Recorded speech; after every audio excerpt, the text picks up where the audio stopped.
नमस्ते, मैं बीना किचन से बोल रही हूँ। आप सभी लोगों को हार्दिक स्वागत। उम्मीद करती हूँ आप अच्छे होंगे, सुरक्षित हों। हमेशा की तरह कमेंट बॉक्स में हर हर महादेव जरूर लिखना, क्योंकि एक कमेंट से मनोबल बढ़ती है। आज बात कर लेते हैं शिवरात्रि कितनी तारीख को पड़ेगी। सावन की शिवरात्रि, जैसे जो कांवर ले आ रहे हैं सावन के महीना में, वो जल किस दिन भगवान शिव को चढ़ाया जाएगा, किस दिन। तो पहले बता दें कि जो कांवर का जल है, जो कांवड़िया जल लेके आए हैं, तो 23 तारीख को ही शिव को जल चढ़ेगा। उस दिन शिवरात्रि है। ये सावन का शिवरात्रि बहुत ही अच्छा होता है। जो लोग हरिद्वार से जल ला करके शिव को चढ़ा रहे हैं, अति उत्तम है। भगवान शिव की कृपा उनको मिलती है। भगवान की शिव की कृपा हमेशा आपके ऊपर। सावन का जो सोमवार दूसरा पड़ रहा है, 21 तारीख को पड़ रहा है, उस दिन ही एकादशी है, कामनी एकादशी है। क्योंकि उस दिन दो दो व्रत है, दो दो व्रतों का फल भी मिलेगा।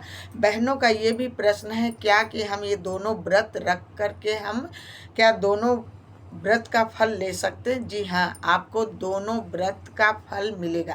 क्योंकि सावन का महीना है, सोमवार वाले दिन भगवान शिव की पूजा आराधना अवश्य करके आइए। उसके बाद हरि विष्णु का पूजन करिए। जब पूजा हम करने जाएं तो अपने मन में संकल्प ले लें, सावन के सोमवार का भगवान शिव की आराधना और पूजा करने जा रही हूँ। सावन का सोमवार ये दूसरा दिन है। इसी दिन एकादशी है, तो हमें एकादशी का ही पूजा अर्चना करना चाहिए, हरि भगवान विष्णु का। उस दिन माता लक्ष्मी का भी पूजा की जाएगी। सोमवार वाले दिन बहुत अच्छा है। दो व्रत इकट्ठे हो जा, वो भी सावन के सोमवार में शुक्ल पक्ष में एकादशी और भगवान शिव का सोमवार है सावन का।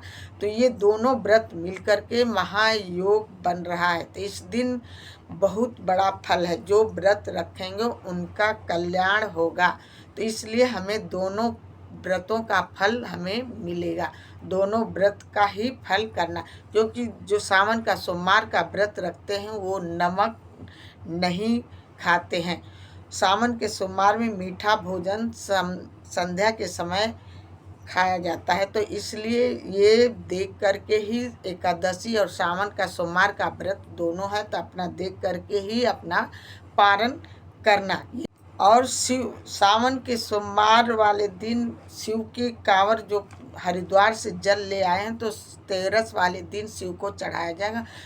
23 तारीख को पड़ रही है दिन, और 23 तारीख को 13 है, उस दिन भगवान शिव को जल चढ़ेगा। जो लोग हरिद्वार से कांवर लेके आए हैं, 23 तारीख को चढ़ेगा।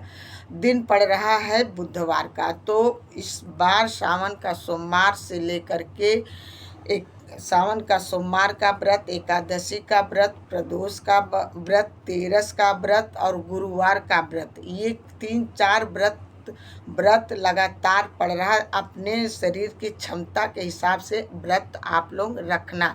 ये ना हो कि हम देखा देखी चारों व्रत हम रख ले, ऐसा कुछ नहीं है। भाव से पूजा करना, और सामान जो भी आपके पास हो उपलब्ध, वही सामान लेकर के भगवान शिव की आराधना करना, पूजा करना। 1 लोटा जल लेकर घर से अक्षत लेकर के भगवान शिव की पूजा। तो भगवान शिव की पूजा 13 वाले दिन शिव को जल चढ़ा करके हमें अति उत्तम फल भी मिलेगा। 13 2 पड़ता है। एक फागुन के महीना में 13 शिवरात्रि पड़ती, उसको महाशिवरात्रि बोला जाता है।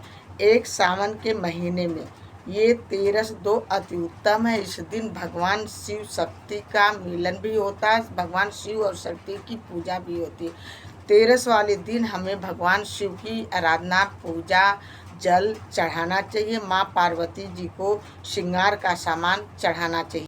सावन का सोमवार वाले दिन कोई संकल्प लेना है तो हाथ में जल, गंगा जल लेकर के फूल, अक्षत संकल्प लेना चाहिए। हे भगवान शिव, यदि हमारी मनोकामना ये पूर्ण हो जाएगी, हम आपकी अगले सावन के सोमवार में व्रत रखेंगे। और भगवान शिव को सामान क्या चढ़ाया जाएगा?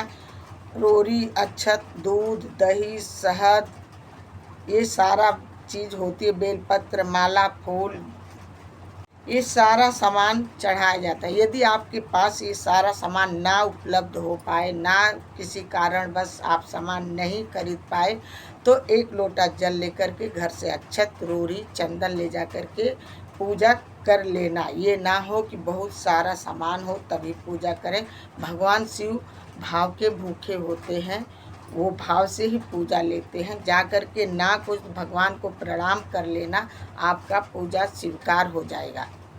सावन का महीना बड़ा पावन होता है, बड़ा पवित्र होता है। सावन के महीने का बड़ा इंतज़ार होता है लोगों का कि भोले बाबा की समय आ रही है पूजा करने का। सावन का सोमवार, सावन का महीना अति उत्तम है। इस महीने में भगवान शिव की आराधना होती है, पूजा होती है। तो ये सब पूजा भाव से ही किया जाता है। ये ना कि दिखावटी करें, बहुत बड़ा पैसा हो घर में तभी पूजा करें, ऐसा कुछ नहीं है। आप भाव से ही पूजा करना, भगवान शिव आपकी हर पूजा स्वीकार करेंगे। प्लीज़ आपको यदि मेरी वीडियो अच्छी लगी हो, प्लीज़ एक लाइक, एक सब्सक्राइब ज़रूर करना। एक लाइक से मनोबल बढ़ती है, प्रेरणा मिलती है। धन्यवाद।